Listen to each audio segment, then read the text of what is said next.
नमस्कार।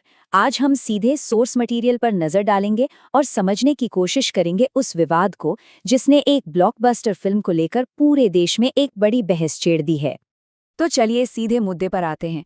हाल ही में एक फिल्म आई है जिसने चारों तरफ हंगामा मचा दिया है। लेकिन जैसा कि हम आगे देखेंगे, ये विवाद सिर्फ एंटरटेनमेंट तक ही सीमित नहीं है। नहीं, ये उससे कहीं ज्यादा गहरा है। ये राजनीति, इतिहास और सच कहें तो खुद सच्चाई के बारे में है। अच्छा, तो इस पूरे विवाद के सेंटर में है एक जासूसी थ्रिलर। जैसा कि सोर्स मटेरियल बताता है, कहानी एक भारतीय एजेंट की है जो कराची जाता है। वहां वो उन क्रिमिनल गैंग्स में घुसपैठ करता है जो टेरर ऑपरेशंस में मदद करते हैं। और बस यही वो कहानी है जिसने इतने बड़े विवाद को जन्म दिया है। फिल्म को कई वजहों से आलोचना का सामना करना पड़ा है।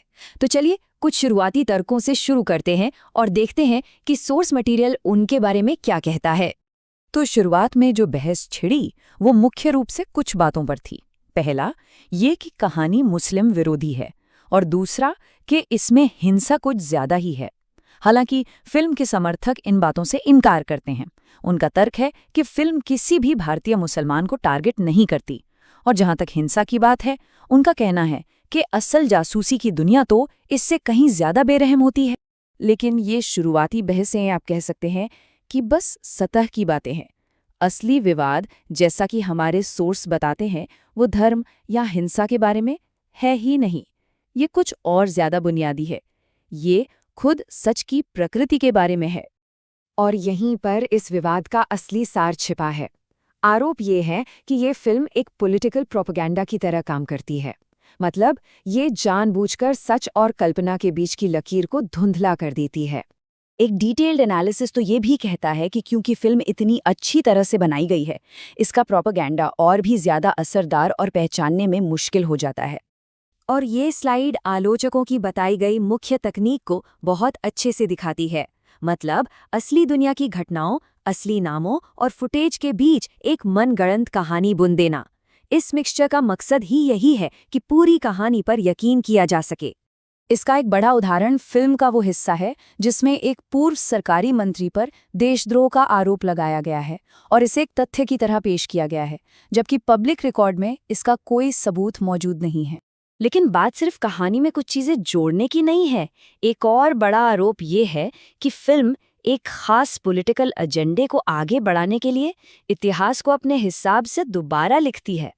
ये जो टाइमलाइन हम देख रहे हैं, ये साफ दिखाती है कि इंटेलिजेंस फेलियर अलग अलग सरकारों के समय में हुए हैं।